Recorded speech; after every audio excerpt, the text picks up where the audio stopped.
ब्रह्म सूत्र के तृतीय अध्याय के चतुर्थ पाद के 13वें अधिकरण का विचार हम लोग कर रहे हैं। इस अधिकरण के 3 सूत्रों में से प्रथम सूत्र के द्वारा बताया जा रहा है इस अधिकरण के पूर्व पक्ष को। इस अधिकरण का विषय कर्मांगोबद्ध उपासनाएं हैं। कर्मांगोबद्ध उपासनाओं को विषय बना करके संशय होता है। कर्मांगोबद्ध उपासनाएं यजमान करेगा या ऋत्विक करेंगे, इनका कर्ता कौन होगा।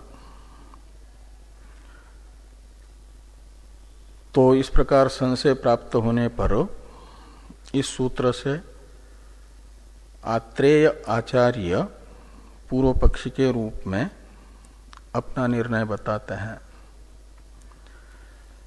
कि स्वामिनः। तो यहाँ स्वामी शब्द यजमान का परामर्शक है, कर्म का जो स्वामी है वो माना जाता है यजमान को। स्वामिनः षष्ठी है।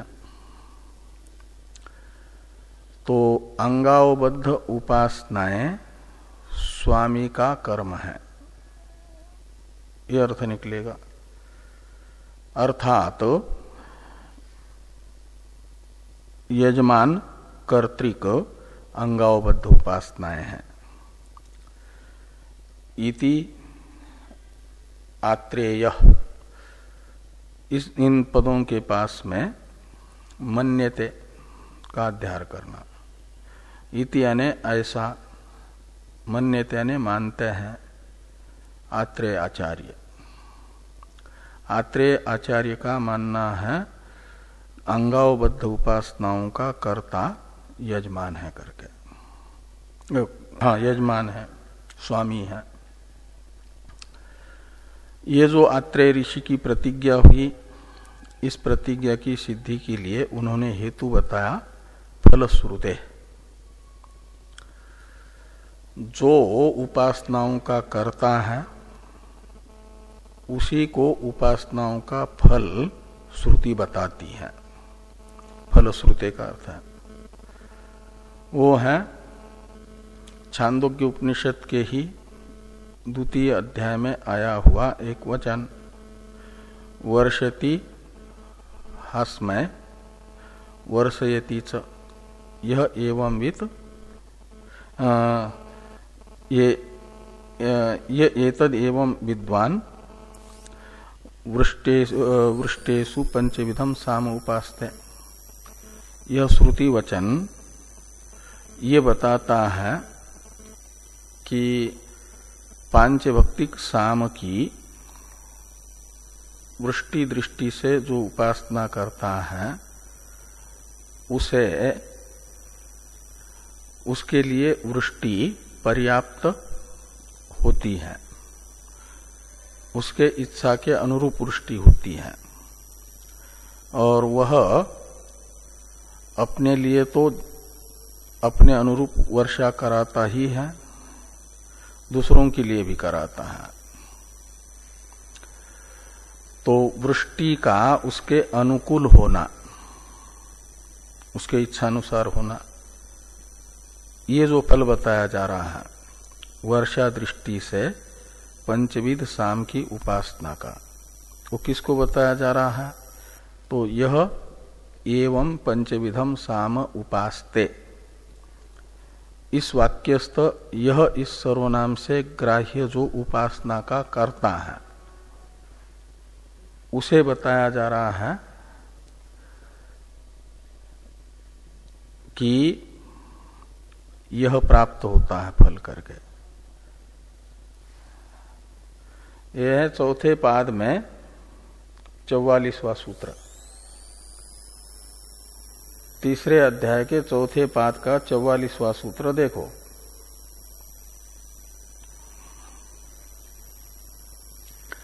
तो इस प्रकार ये जो सूत्र है, इससे फलश्रुते इस पद से बताया गया कि उपासना के कर्ता को ही उपासना का फल मिलता है, और फलाधिकारी है कौन? यहां देखा जा रहा है यजमान को। यजमान को फल मिल रहा है, इसलिए कर्ता भी उस श्रुति के अनुसार यजमान ही होगा, क्योंकि वह श्रुति उपासना के कर्ता को फल बताती है, फल की प्राप्ति बताती है। और यदि उपासना के कर्ता ऋत्विक होंगे तो उस श्रुति के अनुसार यजमान को फल नहीं मिलेगा। फिर जो उपासना का कर्ता होगा उसको फल मिलना चाहिए, ये आत्रेय ऋषि का मानना है। तो भाष्य में फलश्रुते इस पद की व्याख्या चल रही है। तो फलश्रुते इस पद की आत्रेय ऋषि के अनुरूप व्याख्या भाष्य में बता दी गई, पूर्व पक्ष का सूत्र होने से। यहां तक चर्चा हम लोग कर चुके हैं। फलंच के पहले तक, यानी अधिकृत अधिकारत्वात् च एवं जातीयकस्य, ये जो वाक्य है ना भाष्य में, वो चौथी पंक्ति में, अधिकृत अधिकारत्वाच्च एवं जातीयकस्य, यहां तक की चर्चा कल हो गई है। अब फलंच कर्तरी उपासनानां श्रूयते,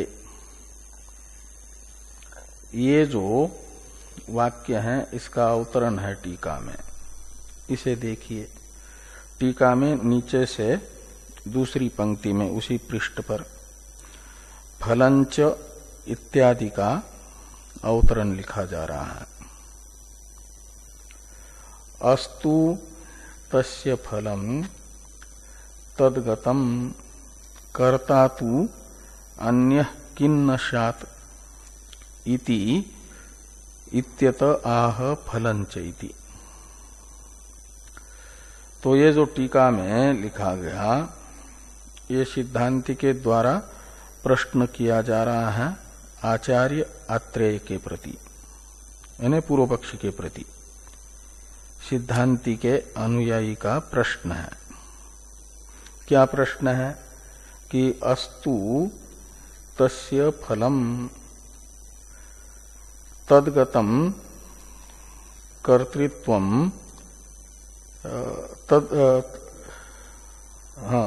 अस्तु तस्य फलम तद्गतम कर्ता तु अन्यः किन्न स्यात्।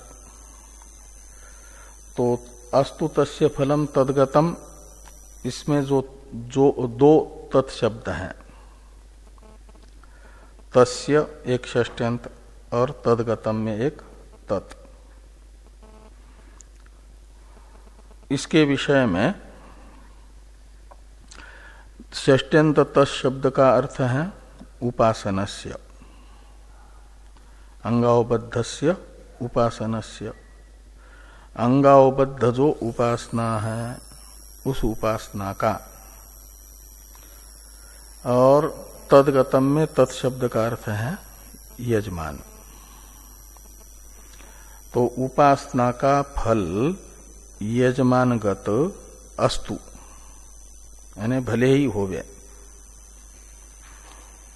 अंगावबद्ध उपासना का फल भले ही यजमान को प्राप्त हो जाए, किंतु कर्ता तु अन्य किन्न स्यात्। तो तस्य कर्ता अन्य किन्न स्यात्, इस तस्य शब्द का इधर भी अन्वय करना, फल के तरह कर्ता के साथ भी। और तस्य यानी उपासनस्य, अंगावबद्ध उपासना का कर्ता अन्य यानी यजमान से भिन्न ऋत्विक क्यों न होगा। फल भले ही यजमान को मिल जाए अंगावबद्ध उपासना का, लेकिन कर्ता ये ऋत्विक क्यों नहीं हो माना जाए? ऋत्विक को ही कर्ता मान लो, उपासना का फल यजमान को मिलता है, ऐसा मानो। ये जो सिद्धांति के अनुयायी का पूर्व पक्षी जो आत्रेय हैं उनके प्रति प्रश्न हुआ। इस प्रश्न का उत्तर आत्रेय बता रहे हैं, पूर्व पक्षी बता रहे हैं, इत्यत आह फलंच इत्यादि से।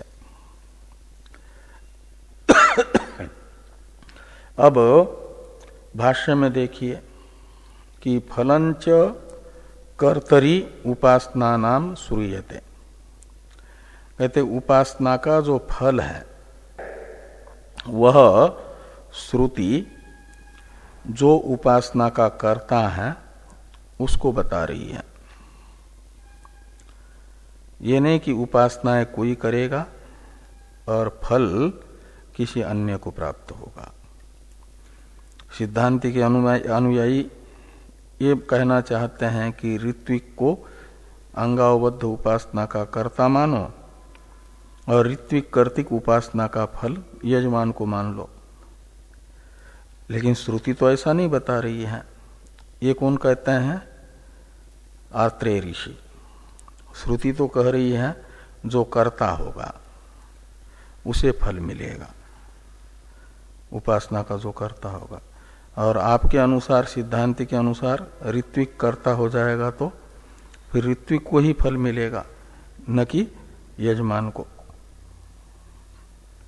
और फल तो यजमान को मिल रहा है, इसलिए यदि फल यजमान को मिलना है तो कर्ता भी उपासना का यजमान को ही मानना जरूरी है।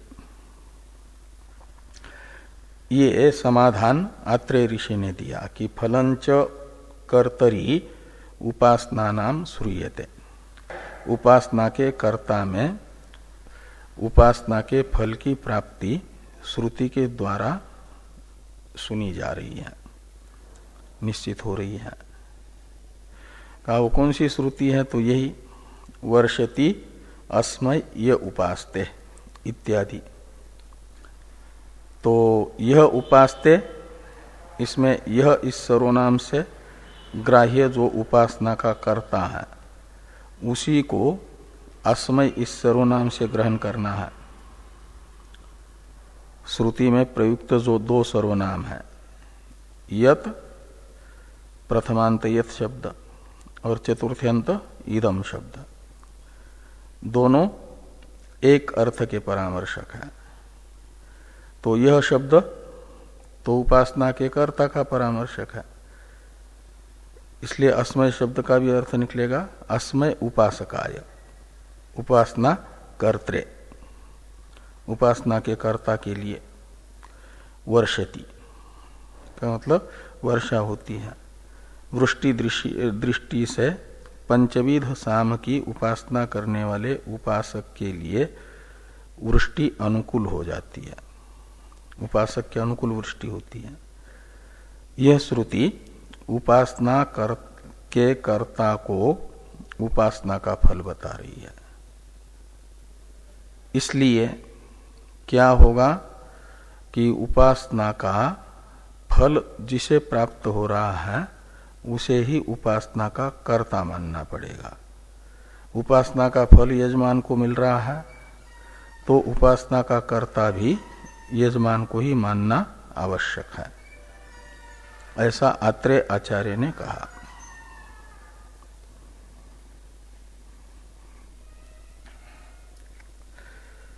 अब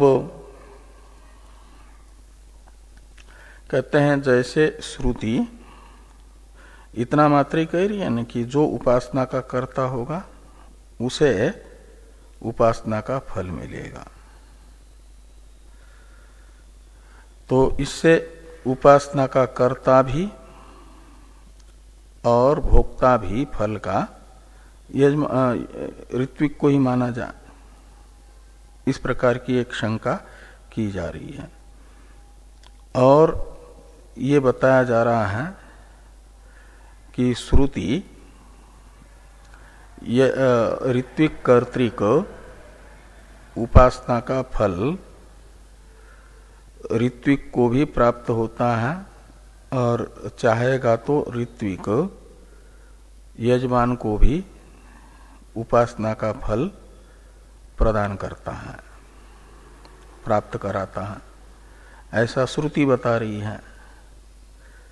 तो उस श्रुति के आधार पर सिद्धांती फिर से शंका करता है ननु इत्यादि से।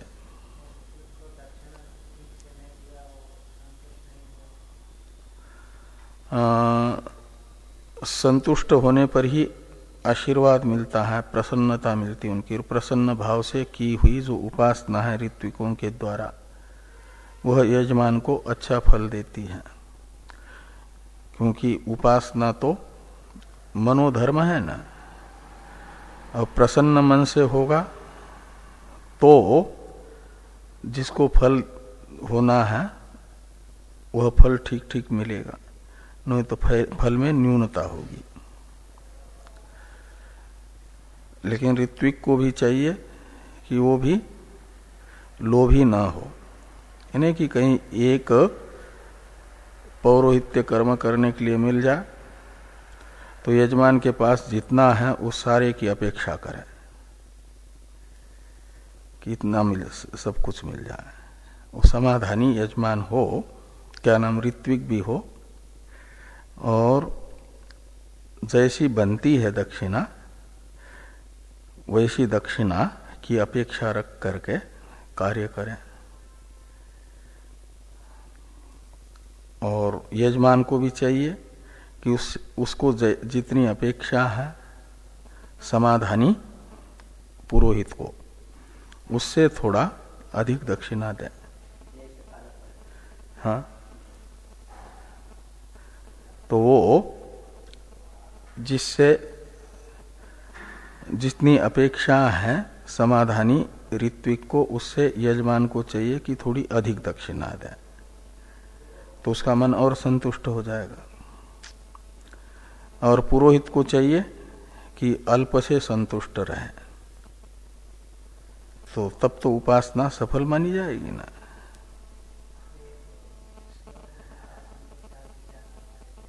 हाँ, इसलिए वो तो स्वयं जो है ऐसे ही हो जाते। असंतुष्टा द्विजा नष्टा का मतलब ही है कि उनको स्वयं कभी सुख नहीं मिलता, वो पुरुषार्थ से वंचित ही। असंतुष्ट को एक बार बुला लेता है व्यक्ति, फिर देखता है कि ये तो कितना भी दो तब भी संतोष नहीं, तो दोबारा बुलाते नहीं, तो दोबारा फिर दक्षिणा रूपी फल से वंचित ही रह जाते हैं ना। ये नष्ट होना है।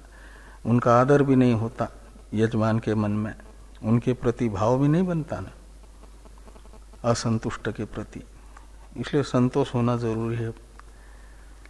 साधु ब्राह्मण संतुष्ट हो, और यजमान को चाहिए संतोषी साधु ब्राह्मणों को उनकी जितनी अपेक्षा है उससे थोड़ा अधिक दे, तो दोनों का भी कार्य अच्छी तरह से चलता है। परस्परम भावयंत श्रेय परमवाप्स्यत होता है। नहीं तो यजमान भी कंजूस हो, कार्य तो खूब करा ले और 100 रुपया दक्षिणा दे, तो ये तो नहीं होगा ना। तो यजमान को कंजूस नहीं होना चाहिए, पुरोहित को असंतुष्ट नहीं होना चाहिए, ऐसी दक्षिणा वो का नियम होता है। तब वो कर्म और उपासना भी सफल होती है।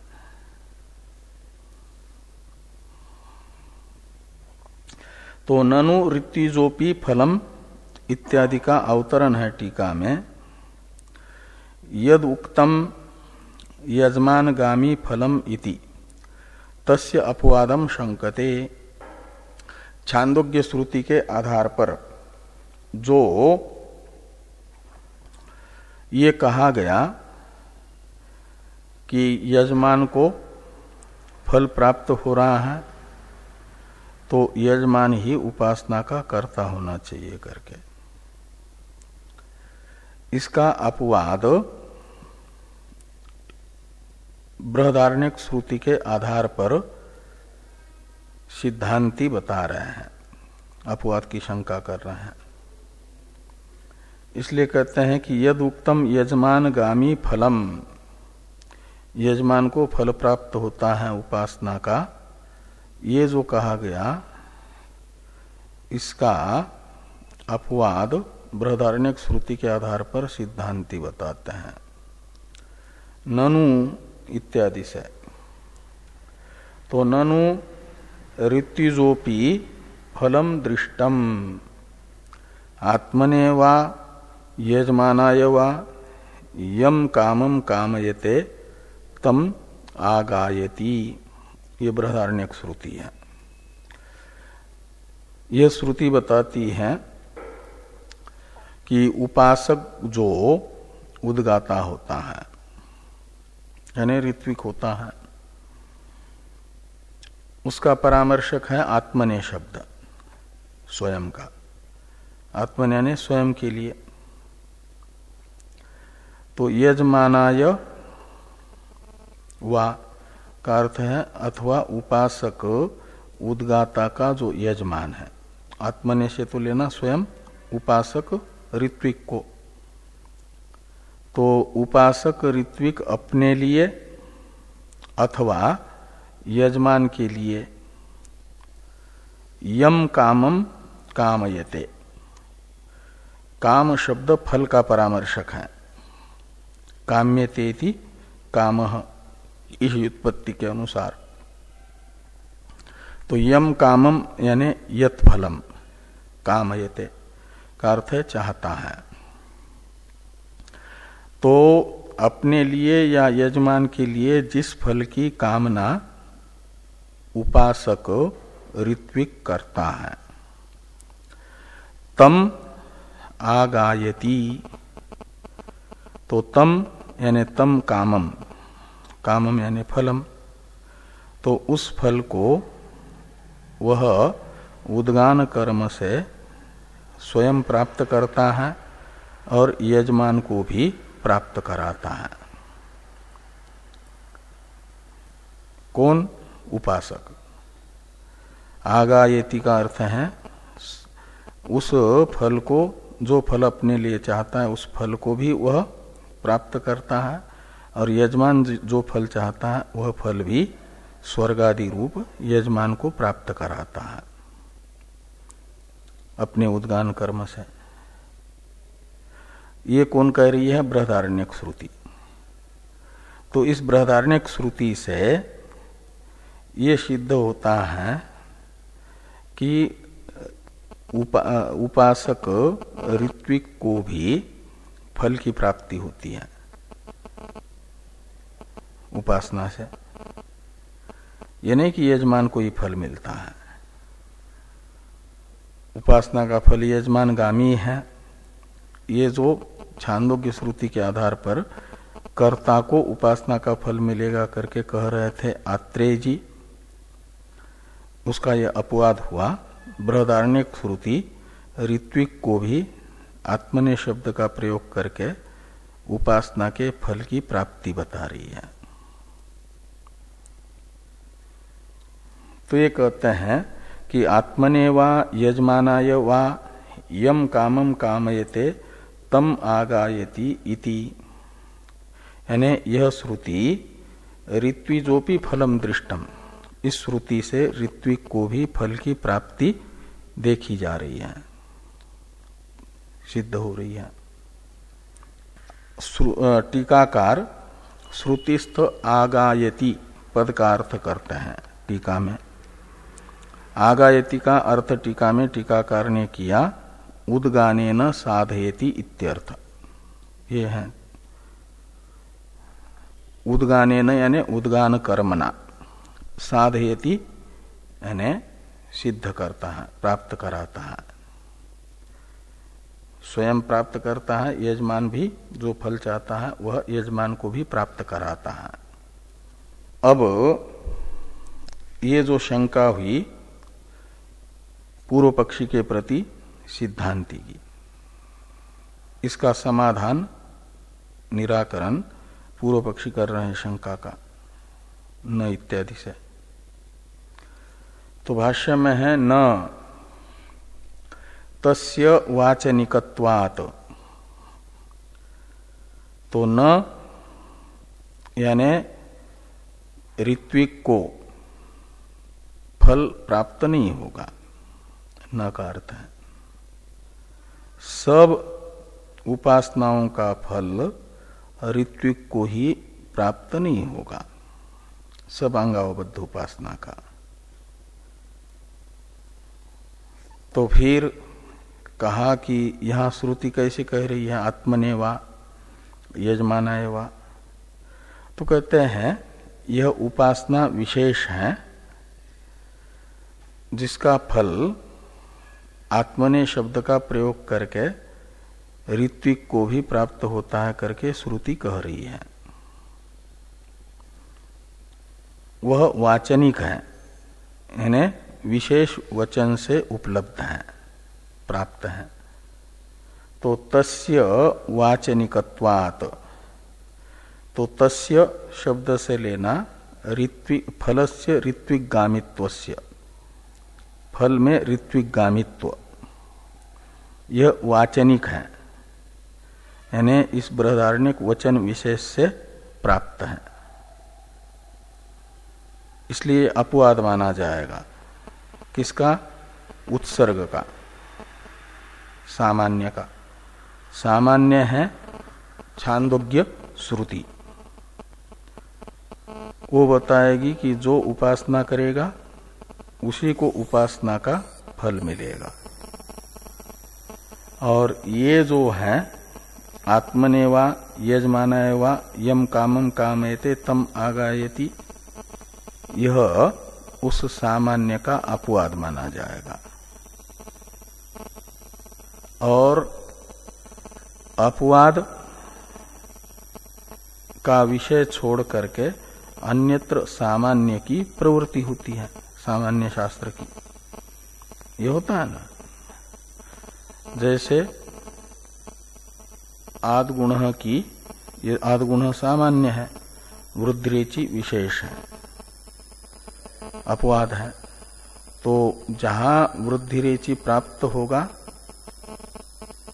उतने उदाहरणों को छोड़ करके, अन्यत्र जहां वृद्धिरेचि प्राप्त नहीं है वहां आदगुण सूत्र से उसका कार्य हो जाएगा। ये होता है ना, ऐसे ही, क्योंकि आदगुण सामान्य है। अपवाद शास्त्र के विषय को छोड़ करके अन्यत्र प्रवृत्ति मानी जाती है सामान्य शास्त्र की। तो छांदोग्य का वचन माना जाएगा सामान्य वचन, और बृहदारण्यक का वचन माना जाएगा अपवाद वचन।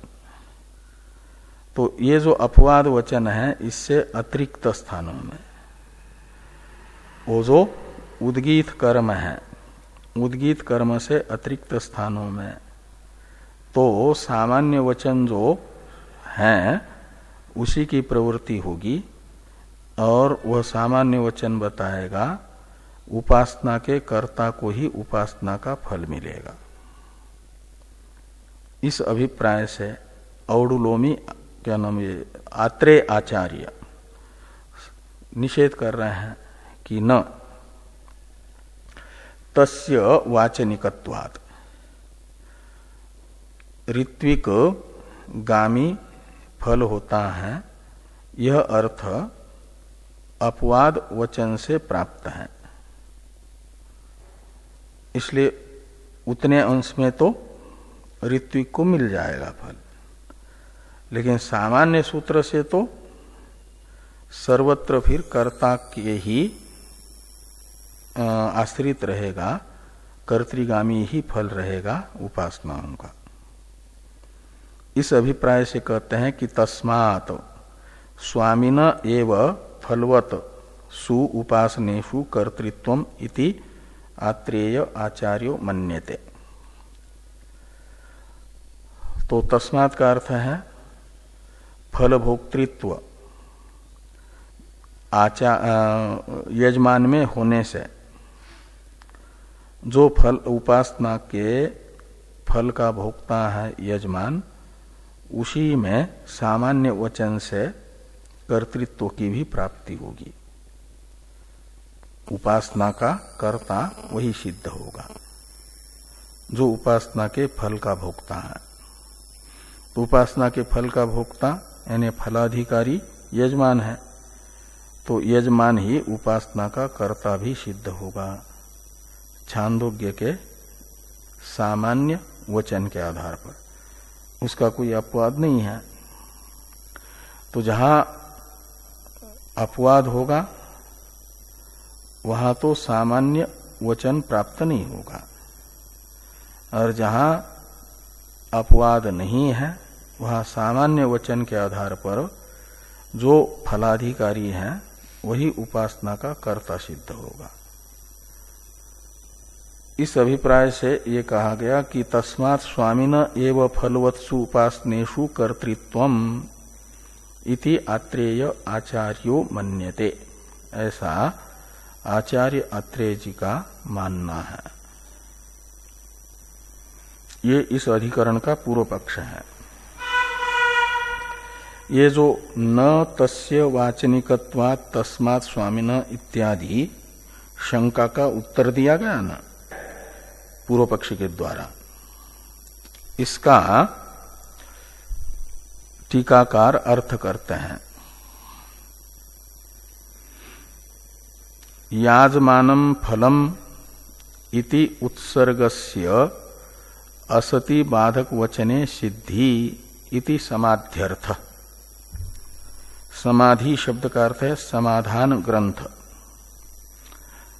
दो प्रकार का ग्रंथ हुआ ना यहाँ, आक्षेप ग्रंथ और समाधान ग्रंथ। आक्षेप ग्रंथ है ननु इत्यादि, ननु ऋत्विजोपि फलम दृष्टम इत्यादि जो भाष्य वाक्य आया ना, उसे आक्षेप कहो, आक्षेप ग्रंथ कहो, शंका ग्रंथ कहो।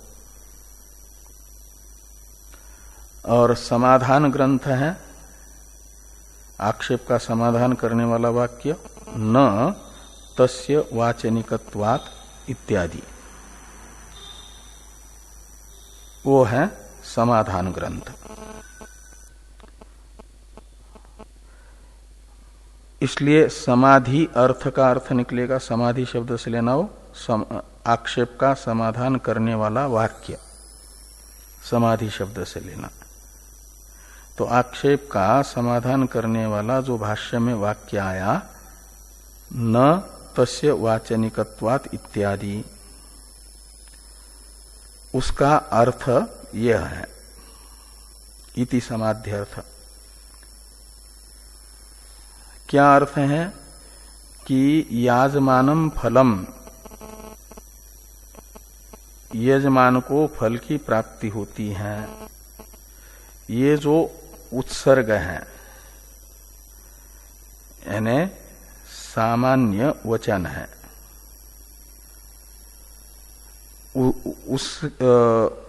उससे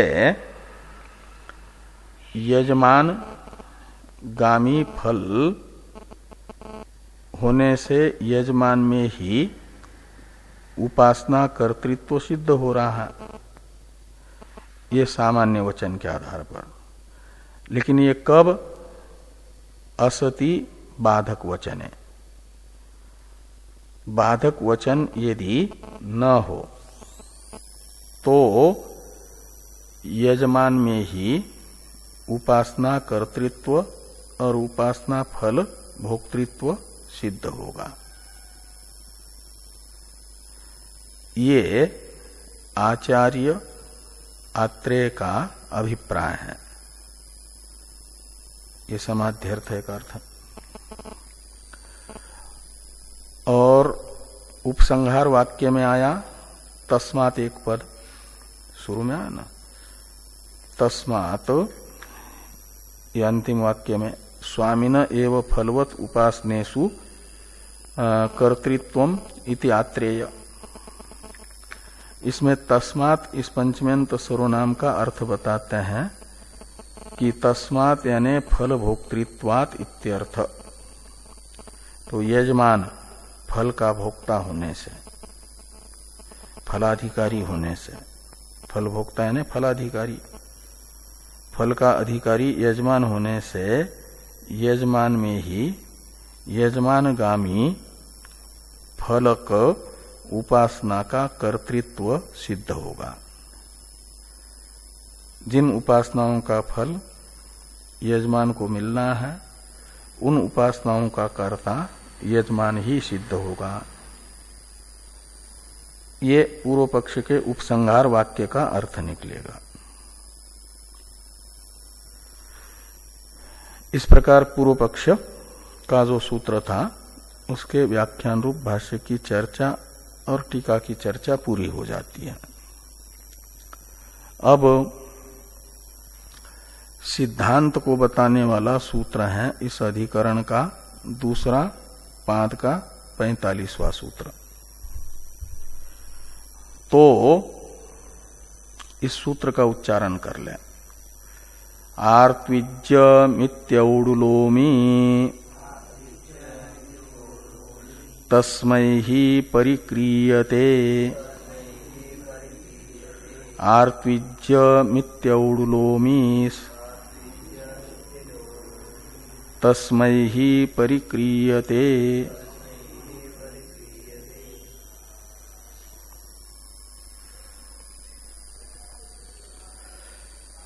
तो आर्त्विज्यम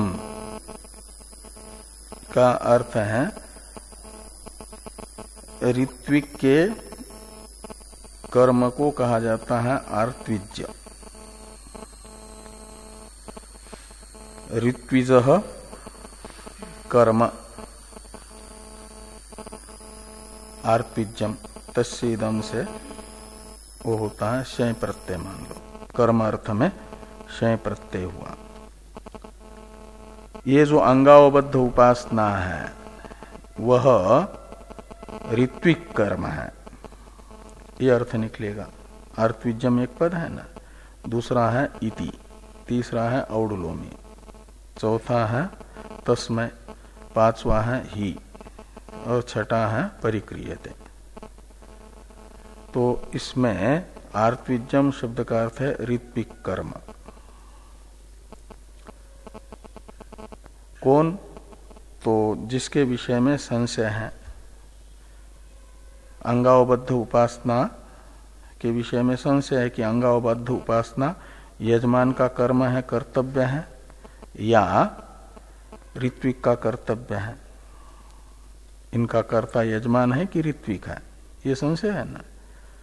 तो अंगावबद्ध उपासना का कर्ता ऋत्विक यजमान है, ये पूर्व पक्ष था। आत्रेय ऋषि का मत था, वो तो बता दिया। अब सिद्धांत है संशय अंतपाती द्वितीय कोटि, यजमान कर्ता नहीं है अंगावबद्ध उपासना का, अपितु ऋत्विक है। इस अभिप्राय से यहां पर आर्त्विज्यम ये पद प्रयोग किया जा रहा है। एक न्याय होता है सर्वम वाक्यम सावधारणम भवति, सब वाक्य अवधारण से युक्त होते हैं। तो ये जो सूत्रात्मक वाक्य है आर्त्विज्यम इति औडुलोमी, यह वाक्य प्रतिज्ञा वाक्य, इसमें अवधारण का वाचक एव वा इत्यादि पद प्रयोग नहीं है, तो भी उसे अवधारण से युक्त समझना। सर्वम वाक्यम सावधारणम भवति के अनुसार। और वहां अवधारणार्थक एवकार का उस न्याय के आधार पर प्रयोग करना। आर्त्विज्यम के पास आर्त्विज्यम एव, अंगावबद्ध उपासनम आर्त्विज्यम एव, ऐसा ये अवधारण युक्त वाक्य रहेगा। अवधारण जो एवकार है उसका व्यावर्त्य होगा न याजमानम, यानी यजमान कर्तृक अंगावबद्ध उपासना नहीं है, अपितु अंगावबद्ध उपासना आर्त्विज्य है, यानी ऋत्विक कर्तृक है। ये ओकार बताएगा यजमान कर्तृक नहीं है। तो आर्त्विज्यम एव अंगावबद्ध उपासनम, यह हुआ। ये किसकी मान्यता है? तो इति औडुलोमी आचार्य मन्यते, ऐसा अध्ययन करना। आचार्य पद का और मन्यते पद का। औडुलोमी आचार्य का मानना है अंगावबद्ध उपासनाओं का कर्ता ऋत्विक ही है, यजमान नहीं। ये सिद्धांति की प्रतिज्ञा हुई। ये सिद्धांति की प्रतिज्ञा का साधक हेतु पूर्व पक्षी पूछेंगे कि कस्मात् कारणात् अंगावबद्धोपासनम आर्त्विजम एव, ऐसा उनका प्रश्न होगा ना। किस कारण से अंगावबद्ध उपासना का कर्ता ऋत्विक को ही आप मान रहे हो, यजमान को नहीं मान रहे हो? तो हेतु बताने वाला वाक्य है बाकी जो 3 पद हैं, तस्मै ही औडुल परिक्रियते। इन 3 वाक्यों के द्वारा हेतु बताया जा रहा है प्रतिज्ञा का साधक। ही का अर्थ है यस्मात्, कारणात्, जिस कारण से, और तस्मै इस सर्वनाम से लेना। यजमान को जब संकल्प होता है कर्म करने का, यज्ञ आदि करने का, तो वह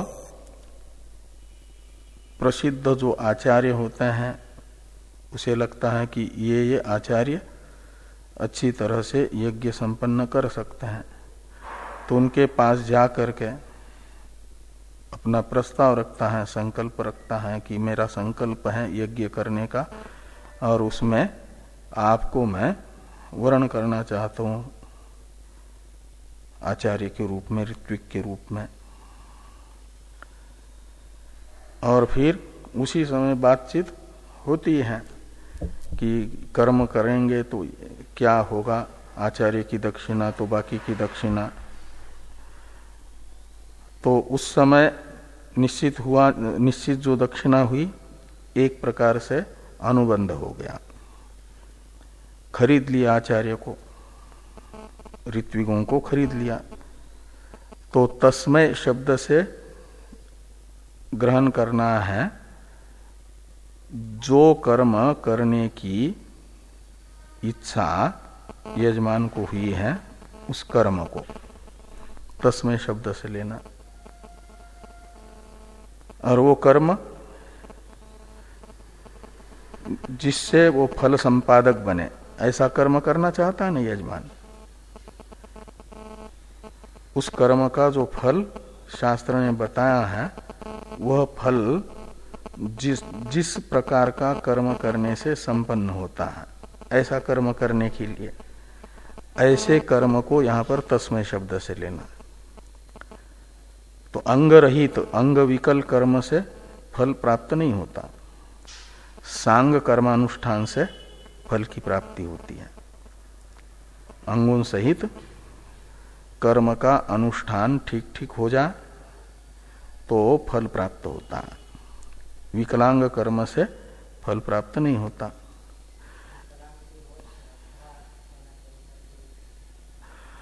वो तो निष्काम कर्म के लिए, सकाम कर्म के लिए खाली श्रद्धा से विकलांग होकर के कर ले तब भी नहीं चलता। श्रद्धा तो एक यज्ञ की पत्नी है ही है, यज्ञ की 2 पत्नी मानी जाती है, श्रद्धा और दक्षिणा। ये नहीं कि खाली श्रद्धा रख लें और यजमान जो है बड़ी खाली श्रद्धा से संपन्न हो जाए, ऋत्विकों को कहे कि प्रणाम कर ले श्रद्धा से। हाँ, श्रद्धा भी हो और सांग भी हो तब सकाम कर्म का जो फल बताया गया वो प्राप्त होता है। और खाली श्रद्धा ही हो उतने मात्र से नहीं। इसलिए वहां पर तो छांदोग्य उपनिषद में आता है ना, श्रद्धया उपनिषदा और विद्याच यत् क्रियते तत् वीर्यवत्तरम भवति, ऐसा आता है। वीर्यवत्तर का अर्थ है विशेष फल वाला। वह कर्म होता है जो श्रद्धा और उपासना तथा रहस्यात्मक ज्ञान के साथ किया जाता है। जो कर्म का रहस्य है, उसके साथ किया जाता है, उसे कहा जाता है विशेष फल देने वाला कर्म। तो यजमान तो कर्म करना चाहता है, सकाम है वो, तो ये चाहेगा कि विशेष फल प्राप्त हो जाए हमें, ये चाहेगा ना। इसलिए सांग कर्म का ज्ञाता जो ऋत्विक है उससे उसको खोजता है और उससे वो कर्म कराना चाहता है। और उससे बात हुई, वो किसके लिए हुई कि जिससे मुझे विशेष रूप से फल की प्राप्ति हो, उत्कृष्ट फल की प्राप्ति हो, ऐसा कर्म करने के लिए। वह दक्षिणा द्वारा कृत होता है ऋत्विक, यजमान से दक्षिणा दे करके यजमान खरीद लेता है सांग कर्म का अनुष्ठान करने के लिए ऋत्विक को, यजमान खरीद लेता है। परिक्रियते का अर्थ है खरीदा जाता है, परिक्रियते का करता है यजमानेन दक्षिणया। तो यजमान दक्षिणा दे करके सांग कर्मानुष्ठान के लिए, तस्मै शब्द का अर्थ है सांग कर्मानुष्ठान के लिए ऋत्विक को खरीदता है।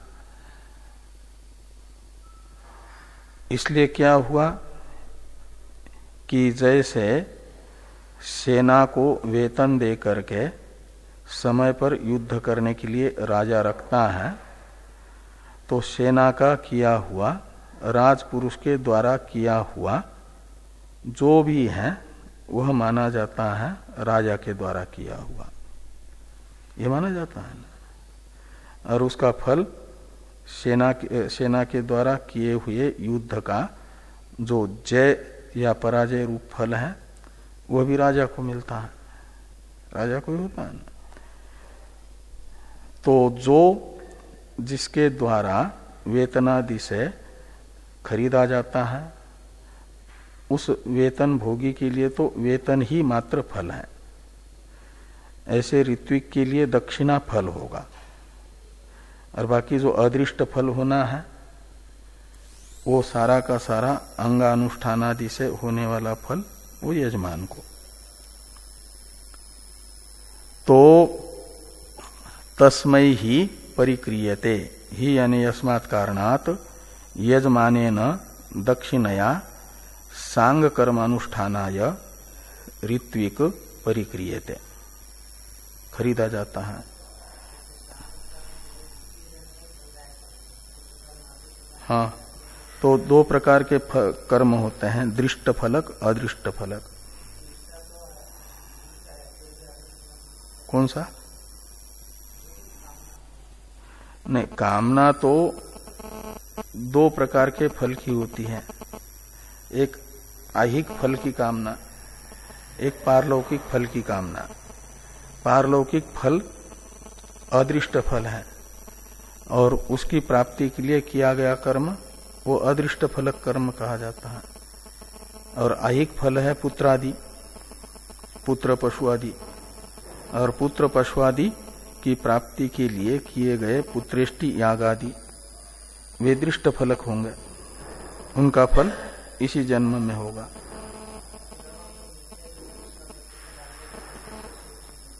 हाँ, यानी ये हो जाता है कि जैसे पुत्रादि के लिए दृष्ट फल के लिए जो कर्म करते हैं और उसका फल नहीं मिलता है तो माना जाता है या तो प्रबल प्रतिबंध है प्रारब्ध, दूसरा वो जैसा शास्त्र ने बताया वैसा नहीं हुआ, और तीसरा हरेक काल में साधन की संख्या निश्चित है। तो सत्य युग में शास्त्र ने बताया हुआ कोई भी साधन एक बार करने से उसका फल मिलता है, त्रेता में 2 बार करने से, द्वापर में 3 बार करने से, और कलो चतुर्गुणम कहा जाता है। कलयुग में 4 बार करते हैं तब उसका फल मिलता है। इसलिए विद्यारण्य स्वामी जी के विषय में आता है कि उन्होंने 3 पुरस्चरण किए और देव लक्ष्मी को प्रसन्न करने के लिए, और लक्ष्मी प्राप्त मिली नहीं, प्राप्त नहीं हुई, और फिर वो विरक्त हो गए और सन्यास भी हुए, और फिर वो प्रकट हुई।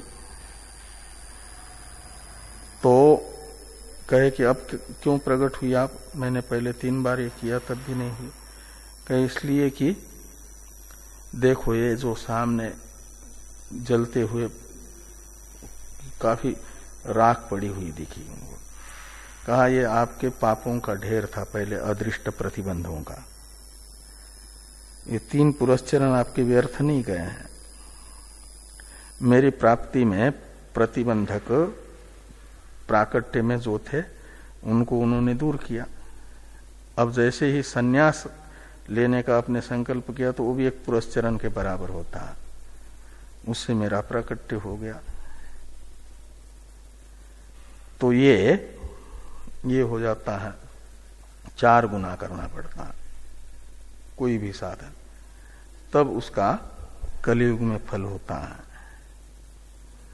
जो दृष्ट फल। एक तो शास्त्र विधि अनुसार करना होता है, दूसरा प्रबल प्रतिबंध नहीं होना चाहिए, और तीसरा उतने संख्याक होना चाहिए बराबर। क्या कह रहे और क्या?